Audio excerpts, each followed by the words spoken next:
Welcome back, everybody. Our model railroad would be really expensive if you bought everything brand new. And there's a lot of great products that are coming out, but our railroad focuses on the pre-loved ones. What do we call our railroad?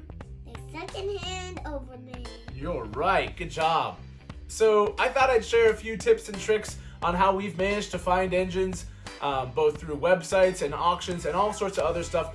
Things to look for, things kind of stray away from, and when in doubt, ask questions. So here's our little video on finding engines for your secondhand collection.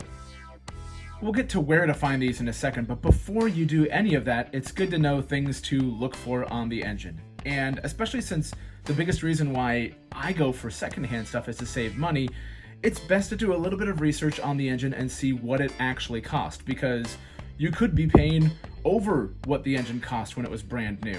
You could be paying very close to what the engine cost when it was brand new.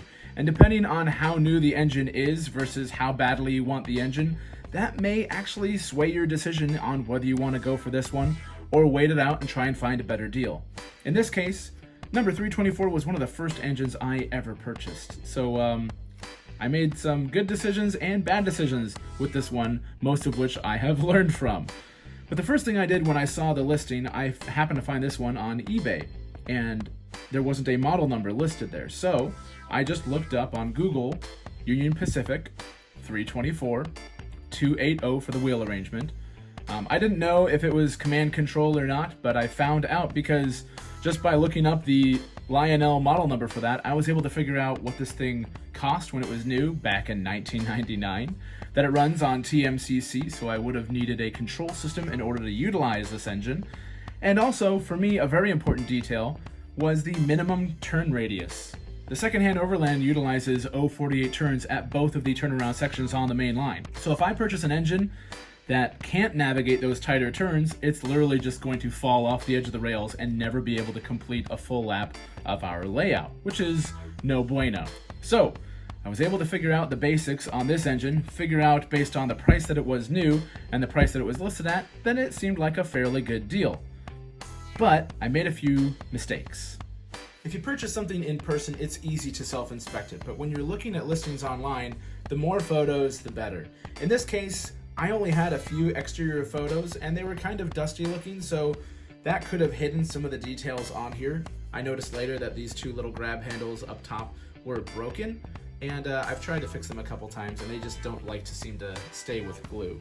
Another thing to check for, it's usually a good sign if they can show you a photo of underneath the engine. Check the condition of the traction tires. Some engines have these, some don't, but this one did, and I didn't see that, and they were pretty well worn, and one of them actually snapped on me. Another thing to check for is the actual condition of the bottom of the wheels, because if these are chewed up and marred up from accidents and being dropped on a floor or something like that, then these will start to chew up your track and ruin your layout.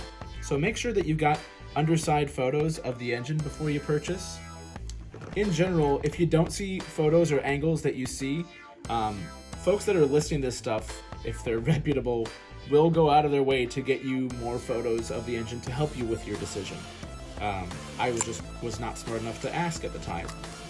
Also, I would have noticed up here potentially that there's an entire piece missing that keeps this thing from just flopping around and falling apart.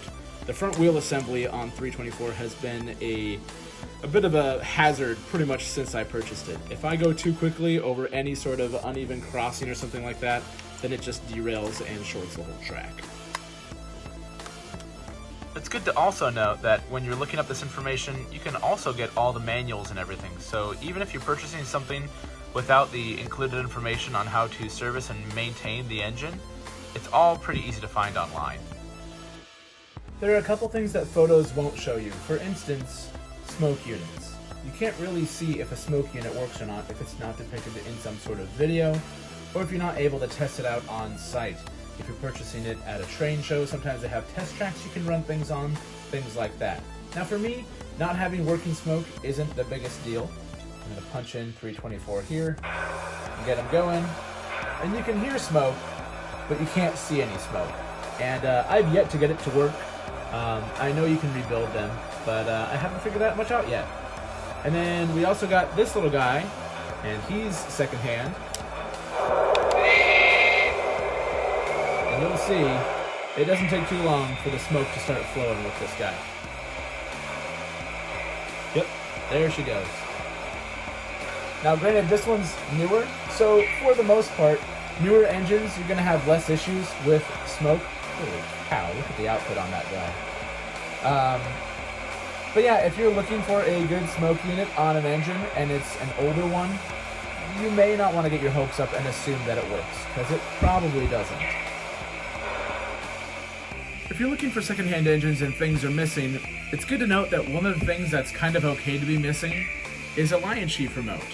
If any engine you're looking for is a Lion Chief engine, as long as you have a universal remote like this one, then you'll still be able to run it. Number one I've got, throw that little switcher there, and number 3 is actually this diesel. This diesel should have come with a remote, but it didn't, and the seller lowered the price because of that fact. But that's alright, because I got one of these. Good way to save money.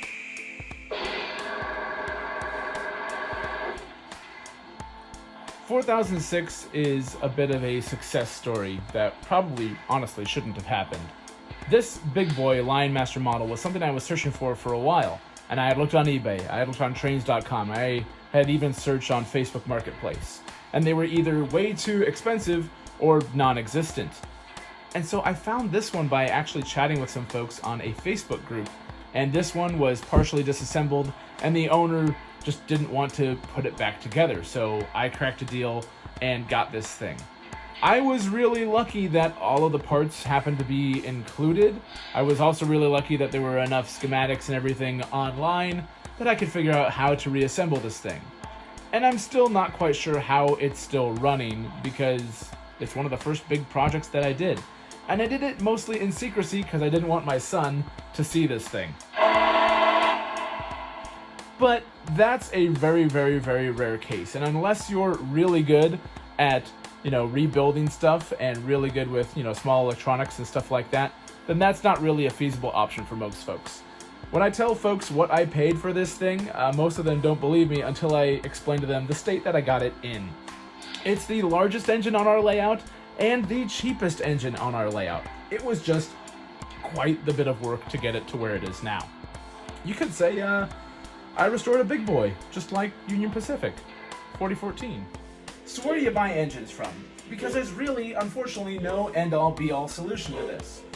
Local places are great because they'll give you fantastic customer service typically, especially if you know them, and they'll go above and beyond to fix stuff if it's not working right. When you get online, things get a little bit murkier, especially with auction sites like eBay and Facebook Marketplace and so on and so forth.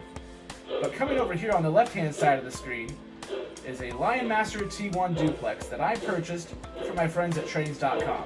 Now, I had purchased a lot of stuff from them before, and this was the first time that I actually had an experience where I got something that didn't work the way I had expected it to. When this engine arrived, it was not taking commands properly, and it was essentially either not moving at all or running itself off the rails. I had tried a few things on my own, but ultimately decided, well, I'll open a customer support ticket and see how this goes.